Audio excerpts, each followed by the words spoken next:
Исәнмесез дип башлыйм әле, танышу бит шулай башлана. Сезнең белән очрашканда, дуслар, күңелләрем шундый шатлана. Кадерле телевизор караучылар, әйдәгез, шул күңеллән елмаешыйк та хәерле көн телик. Хәерле көн алсу таңнарга, Хәерле көн сайрар кышларга, хәерле көн зәңгәр суларга, хәерле көн якын дусларга, хәерле көн матур кызларга. хәерле көн батыр улларга. Әнә шундый җылы сүзләр белән башланган бүгенге тапшыруыбызда Татарстанда дан яулап Россиягә танылган Шәмәрдән лицейы белән таныштырырбыз. Бүгінгі көндә біздің мәктәптә 748 бала оқый, 145 работник эшләй. Аның 86-сы оқытучы, 28-і техничка, һәм калганнары столовыйда һәм ярдәмче эшләр эшләп баралар. Шуларның біздің мәктәпнең лицейның нәтиҗәләре бик зур. Мен инде бүгенге көндә 4-нче ел эшлим һәм шул арада 16-нчы елдан башлап безнең мәктәпнең нәтиҗәсе бик күп. Монда инде без конкурсларда катнашып, хайран җиңүләр җиңдек һәм самая красивая школа дипломы ия булдык.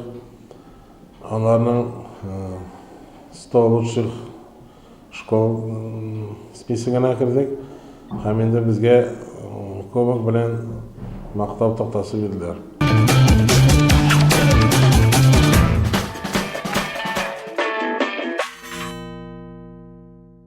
Мәктәп чоры ул безнең балаларны олы юлга озатучы, мөстәкыйль тормышка әзерләүче чор. Нәкъ менә мәктәптә белем алып кына калмыйбыз, хезмәт тәрбиясе үзләштерәбез, матурлык тудырырга, бәяли белергә өйрәнәбез.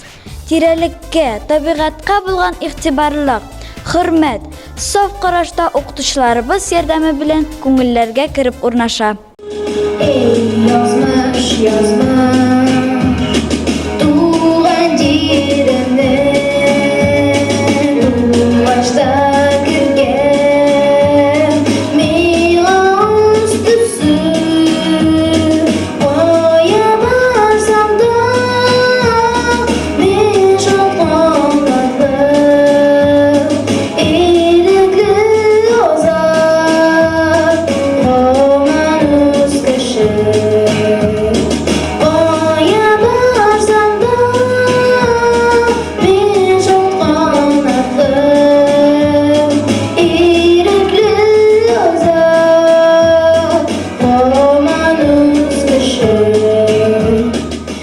Кешенең балачагы күңелдә кала торган иң шатлыклы һәм мәшәкатьсез мизгелләрнең берсе.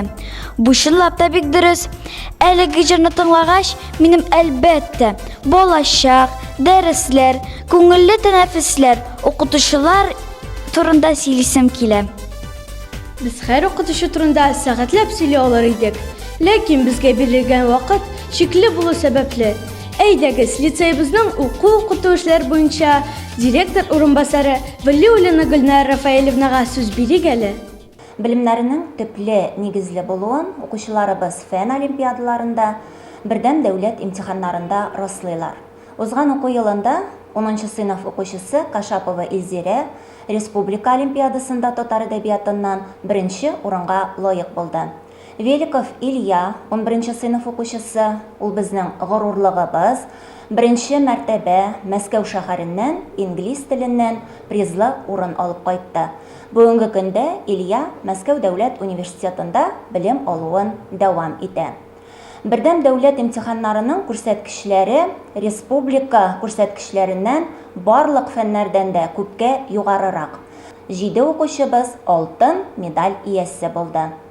Шәмәрдән лицейы өстенлеккә ия, үсеш ноктасы, укытучыларның белемен күтәрү буенча база мәйданчыгы булып тора. Бездә район, республика, регион-ара семинарлар бик еш үткәрелә. Киров, Оренбург өлкәләре белән хезмәттәшлек итәбез. Укытучыларыбыз да безнең бик актив, тырышып эшлиләр, иҗади эшлиләр. Һәр вакытта да яңалыкка омтылалар. Төрле бәйгеләрдә катнашып, җиңүләр яулыйлар. Узган уку елында 6 укытучыбыз район күләмендә үткәрелгән ел укытучысы бәйгесендә 1-нче урынга лаек булдылар. Җәмгыять белеме укытучысы Лейсан Мәҗитовна Рәсәйнең 100 иң яхшы укытучысы бәйгесендә җиңү яулады. Шулай ук республика күләмендә үткәрелгән ел укытучысы бәйгесендә һәм ел психологы бәйгесендә 2 укытучыбыз призлы урынга лаек булдылар. Алар безнең инглиз теле укытучысы Рәмзия Мансуровна һәм психологыбыз Гөлнур Гомәровна. 2018 елда республика күләмендә үткәрелгән ел укытучысы бәйгесендә география укытучысы Алмаз Ильшатович тамашачылар симпатиясе призы номинациясендә җиңү яулады. Бу әлбәттә инде безнең иң югары күрсәткечләребез. Шәмәрдән лицейын Дулкын балалар оешмасыннан башка да күз алдына китереп булмый. Балалар оешмасы безнең өчен тормыш мәктәбе ул. Безнең оешманың максаты кешеләрдә әйләнә-тирә мөхиткә карата шәфкатьлелек уяту, табигатьне саклау, туган ягыбыз белән тирәнтен танышу, ялыбызны бергәләп, күңелле итеп оештыру. Безнең девиз һәр вакыт әзер, ә лозунгыбыз һәр көнне игелек эшлә дип атала. Шул лозунг астында күп кенә чаралар үткәрелә. Хәзер сезне алар белән таныштырып үтәсе килә. Мәсәлән, бөек җиңүгә 75 ел булу уңаеннан Шәмәрдән лицейның Дулкын исемендәге балалар оешмасы варислары, педагогларыбыз белән «Семейные фотохроники Великой Отечественной войны» проекты буенча бик тырышып эшлиләр һәм сугыш ветераннары турында истәлекле альбом чыгару турында уйлыйлар. Пусть искра разгорится вдруг и обойдет наш дружный круг. Ә өлкән сыйныф укучылары өчен мәктәп балалар думасы да актив эшчәнлек алып бара. Думада башкарыла торган эшләр безне мөстәкыйльккә, ирекле аралашуга, сәләтне үстерүгә ярдәм итә. Думадагы эшчәнлегебез турында тулырак сөйләп китү өчен сүз спикер Вәлиуллина Аидага бирелә. Без балалар мәктәп думасының активистлары, лицей, район, республика күләмендә үткәрелә торган төрле бәйгеләрдә катнашып, призлы урыннар яулыйбыз. Мондый бәйгеләр безнең сәләтебезне тагын да үстерергә ярдәм итә. Күптән түгел генә Чаллыда үткәрелгән Добрый Татарстан конкурсының җиңүчеләре булдык. Әлеге конкурска Пионеры виртуаль музей проектын тәкъдим иттек. СОК «Стань одной команды» конкурсының республика турына уздык һәм бүгенге көндә биремнәрне үтәп алга барабыз.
Балалар һәм яшүсмерләр бик яратып катнаша торган детская общественная приемная республика проектында катнашуыбызны быел да дәвам иттек.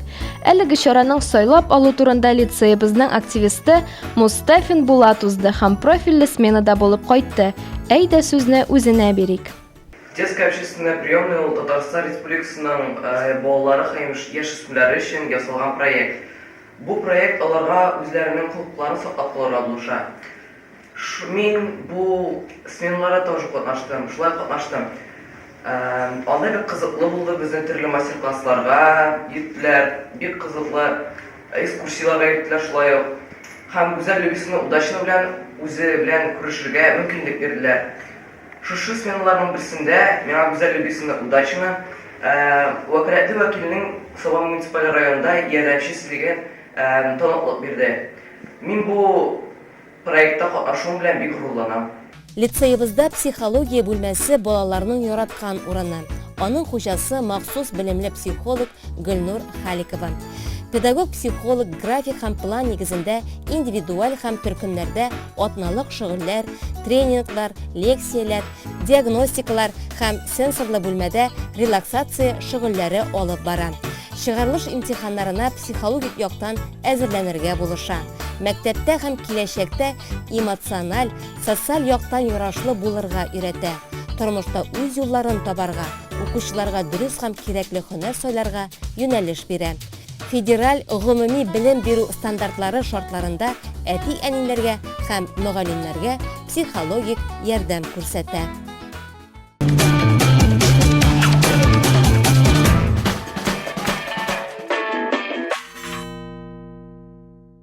Соңгы елларда лицейда юнармия хәрәкәте дә нык үсеш ала бара. Бу юнәлештә эш ел буе бара, ә февральдә ел саен уздырыла торган гражданлык патриотик тәрбия айлыгында аеруча активлаша. Укучыларга хәрби патриотик тәрбия бирүнең дәрәҗәсен күтәрү, сугыш һәм тыл ветераннарына, инвалидларга шифлык ярдәме күрсәтүне көчәйтү максатыннан эш планы төзелә. Әлеге чорда мәктәп укучылары ил сакчысы һөнәре дигән рәсемнәр, иншалар иҗат иттеләр. Төрле сыйныфларда укучы малайлар арасында ягезәле егетләр конкурсы, мәктәп күләмендә төрле спорт ярышлары, мәсәлән, пневматик винтовкадан ату буенча ярыш, 2-3 километр ара буенча биатлон, мәктәп күләмендә чаңгы ярышлары да зур әзерлек һәм оешкан төстә үтә. Шулай ук Зарница уены, стройда җир белән бару конкурсларында да актив катнашалар. Үзебезнең җирлектә яшәүче Әфган сугышы ветераннары белән очрашу да күңелләребездә озак саклана. Юнармия хәрәкәтенең активистлары балаларга патриотик тәрбия бирүгә багышланган музейны тулыландыру буенча да эш алып баралар. Здравствуйте! Вас приветствуют активисты отряда «Патриот Юнармии» Шамарданского лицея. И мы с вами находимся в музее военно-патриотического воспитания. Война! Какое страшное слово! Одно слово, а столько ужасных мыслей. Чтобы мы не забывали о подвиге наших солдат, сражавшихся за нашу Родину, был создан музей военно-патриотического воспитания в 2008 году. Музей подразделяется на 4 блока. Великая Отечественная война 1812 года. Гражданская война.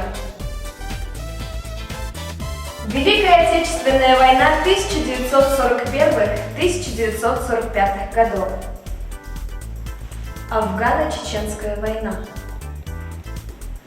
На втором уровне находятся изображения арсенала России, начиная с легендарного автомата Калашникова, заканчивая современными танками и самолетами 5-го поколения. Наш музей оснащен очень ценными экспонатами Великой Отечественной войны. Они были подарены нам снежным десантом Кукмурского района, который побывал на раскопках в Ленинградской области. У нас имеются каска советского солдата, саперная лопата с пулевым отверстием, котелок с выгравированными инициалами, гильзы крупнокалиберных пулеметов, патроны винтовок, автоматов, пистолетов. Также у нас есть экспонаты, принадлежавшие нашим врагам. Каска немецкого солдата, часть немецкого автомата, планшет немецкого танкиста, в котором, возможно, хранились план-карты наших городов и сел. Следующий блок нашего музея посвящен героям, воинам-интернационалистам Афгано-Чеченской войны. Здесь вы можете увидеть фотографии солдат, участвовавших в этой войне. Четвертый блок нашего музея посвящен легендарному учителю ОБЖ Валиуллину Менделю Гариповичу, ветерану, спортсмену по легкой атлетике, также основателю нашего музея. Здесь вы можете увидеть его бюст, сделанный его другом, скульптором Кадимом Жамитовым. Наш музей украшает макет воинской части и населенного пункта, сделанный своими руками. В музее хранятся такие альбомы, как «Памятные страницы о тружениках тыла Великой Отечественной войны», памятный альбом о детях периода Великой Отечественной войны, Мы гордимся, что в нашей школе есть музей, сохраняющий историческую память. Әйе, укучылар тырышып укысын өчен, тормыш өчен кирәкле белемнәрне алсыннар өчен лицейда барлык шартлар да тудырылган. Алай гына да түгел, тирә-юньдә монда лицей бер генә. Тукта әле, Ислам. Егет булсаң, егет бул. Сүзеңне үзеп әйт. 2 спорт залы, бездәгедәй яхшы җиһазландырылган кабинетлары, өйләренә дә кайтмыйча эшли торган укытучылары булган лицей тагын кайда бар? Олары бәлки бардыр да, әмма бездәгедәй китапханәсе булганы бер кая да юк. Театр гардеробтан башланган кебек, безнең лицей китапханәдән башлана дисәк тә ялгыш булмас.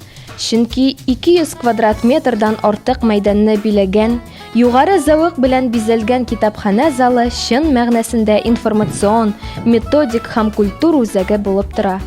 Китапхана белән күп еллардан бирле елның иң яхшы китапханәчесе республика бәйгесендә гран-при яулаган Шакирова Альфира Ахатовна җитәкчелек итә. 45 укучыга исәпләнгән уку залында язучылар белән очрашулар, кызыклы кичәләр, әдәби кафелар, мастер-класслар, диспут конференциялар һәр вакыт укучыларның шат авызларына күмелгән булыр. Заметался пожар голубой, позабылись родимые дали. В первый раз я запел про любовь, в первый раз отрекаюсь скандалить. Был я весь как запущенный сад, был на женщин и зелье падки. Разонравилось петь и плясать и терять свою жизнь без оглядки.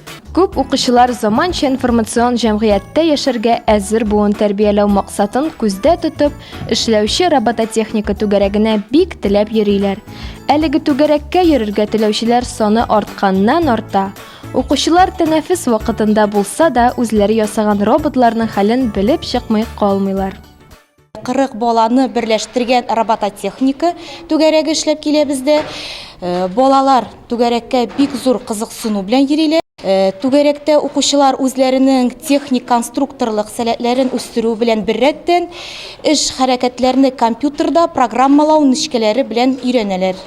Лицейебезнең тәҗрибә яны участогында сарымсак культурасы утыртып, эксперименталь проектта катнаштык һәм беренче урынга лаек булдык.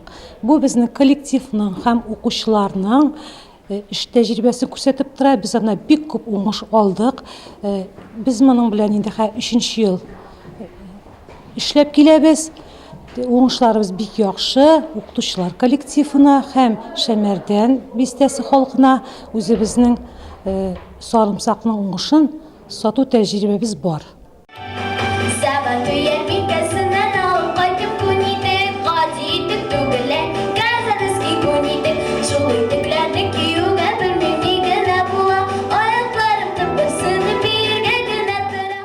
Лицейебезнең матур, чиста булуы әлбәттә укучылардан тора. Бөтен хикмәт укучыларны тәртипкә, чисталыкка һәм матурлыкны саклый, аның кадерен белергә өйрәтүдә. Әлеге темага күркәм мисал булып мәктәптәге картиналар галереясы санала. Анда җирле рәссамнарның 25ләп иҗат җимеше урын алган. Безнең төбәкнең табигать күренешләрен чагылдырган картиналар, натюрмортлар, портретлар тупланган. Безнең мәктәпне тәмамлаган, бүгенге көндә республикабызның ат казанган мәдәният хезмәткәре исеменә лаек булган Мәдияр Хаҗиев, Миндел Валиуллин, Миншәрәф Салиховлар иҗат итеп мәктәпкә тапшырганаларны.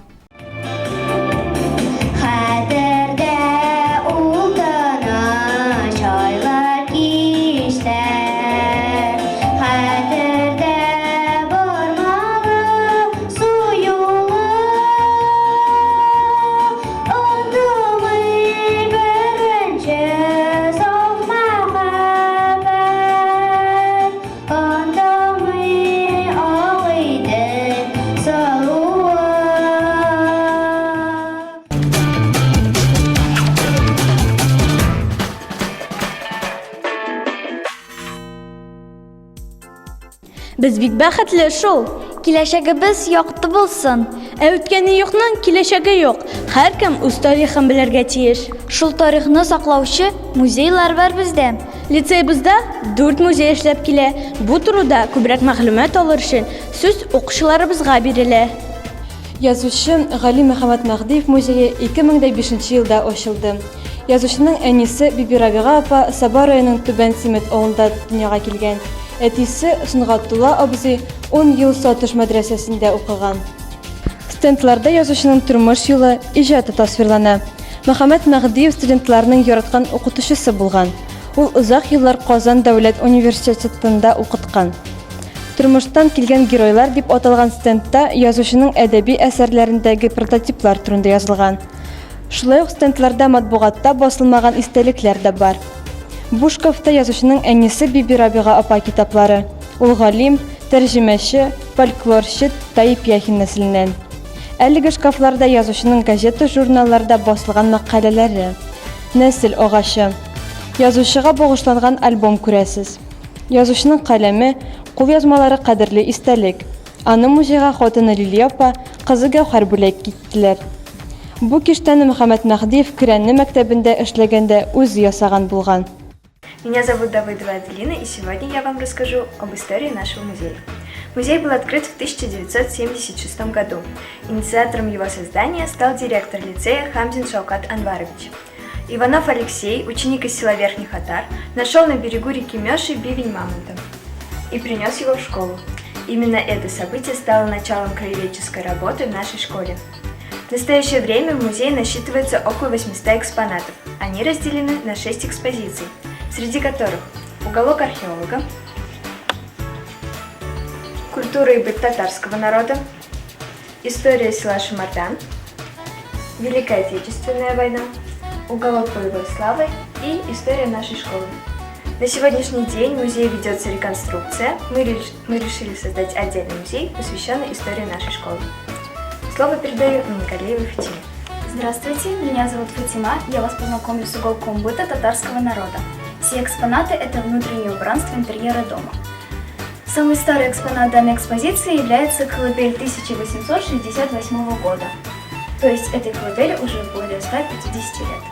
Большое спасибо за внимание, передаю слово Гульмировой Алине. Бүген минем сезне Бөек Ватан сугышы экспозициясе белән таныштырып китәсем килә. Сугыш афәте безнең Шәмәрдән бистәсен дә урап кына узмаган. 500-дән артык кешене сугыш кырларына озата ул. Кызганычка каршы, шуларның 171-енә кире әйләнеп кайту насыйп булмый. Алар сугыш кырларында ятып калалар. 92-се хәбәрсез югала, 89 кеше имгәнүләр алып, инвалид булып кайта. Ләкин аларның исән кайтуында инде үзе бер зур бәхет була. Шушы стендларда сез сугыш каһарманнарын күрә аласыз. Беренче стенд фронтка киткән укытучыларга багышланган. Икенче стендта районыбызның горурлыгын, Советлар Союзы геройларын күрә аласыз. Менә алар: Хәбибуллин Зәки, Хазиев Вәли, Закиров Гали һәм Башкиров Иван. Күрсәтмә өстәлләрендә сугыш чоры әйберләрен күзәтә аласыз. Шулай ук безнең музеебызда ул чордан документлар, газеталар һәм солдат хатлары бар. Мин сезгә Афганистан һәм Чечня сугышы геройлары турында сөйлим. Бу стенд 1979-1989 елларда Афган җирендә хәрби бурычларын үтәгән сугышчы интернационалистларга багышланган. Фоторәсемнәрдә сез шунда катнашкан мәктәбебез укучыларын күрә аласыз. Шулар арасыннан Смирнов Геннадий һәм Зайцев Марат үз туган якларына әйләнеп кайта алмаганнар. Сезнең игътибарыгызны Ахмадуллин Великан Галимулла улы фоторәсеменә юнәлтәсем килә. Ул 1946 елда Шәмәрдәндә туа. Нинди батырлык эшләгән соң ул? Сугыш вакытында аның ротасы кымга күмелгән хәрби кораллар таба. Великан бер гранатада Хлорциан, Калифорния штаты 1978 ел дигән язу күрә. Бу турыда баш командованиегә хәбәр итә. Американың дошман армиясын химик корал белән тәэмин итүе ачыклана. Менә шулай якташыбыз үз ротасын гына түгел, бөтен совет гаскәрләрен дә үлемнән саклап кала. Без аның батырлыгы белән горурланабыз һәм бер кайчан да онытмыйбыз. Наш музей создан в 2018 году по инициативе нашего директора Шамилова Ильшата Мирдахметовича и посвящен нашим дорогим учителям-ветеранам. 1922 году в Шамардане была основана начальная школа, директором которой был Яковлев Константин Александрович, он же и первый учитель. В 1929 году было построено двухэтажное здание «Дом крестьянина». Перед началом Великой Отечественной войны это здание было передано под школу. В школе насчитывалось 214 учащихся. Первый директор Шамарданской 7-летней школы Цитронов ушел на войну и героически погиб на фронтах Великой Отечественной войны. Новая школа в Шамардане была построена в 1972 году. Ее директором стал Хамзин Шаукат Анварович. В ней обучалось 1144 ученика, работало 120 учителей. 2004 год стал знаменательным в жизни Шамарданской средней школы с углубленным изучением отдельных предметов. Ясным сентябрьским днем распахнула свои двери новая красивая школа на 1000 учащихся.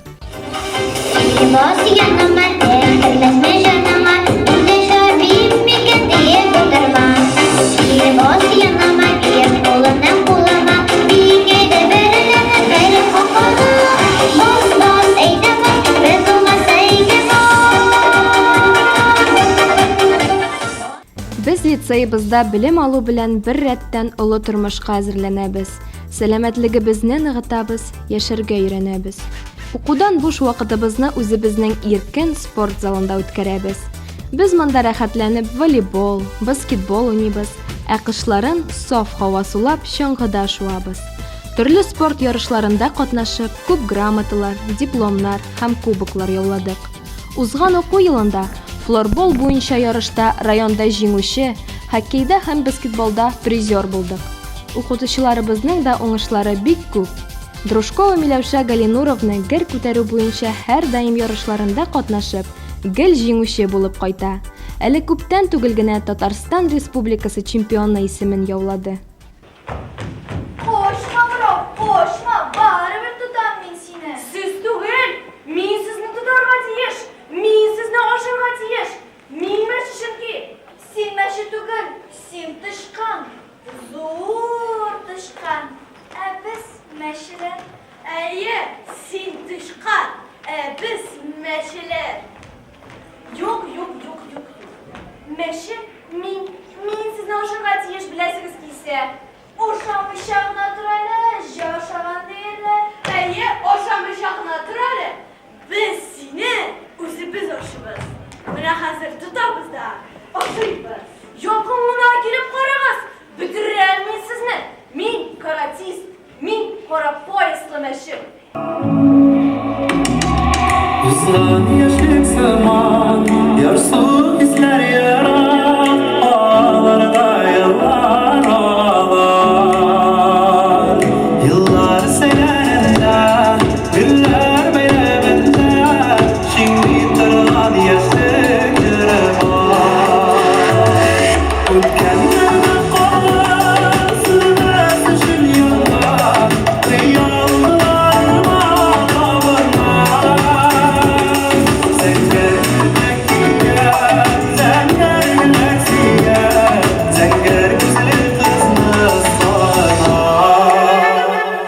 Кадерле дуслар, сезнең барыгызга да алгы көннәрегездә сәламәтлек, бәхет, иҗади үрләр яулап, ялкынланып яшәүгезне теләп саубуллашабыз. Хөрмәтле телевизор караучылар, бергә һәм бердәм булып, эшләргә һәм яшәргә язсын. Сау булыгыз!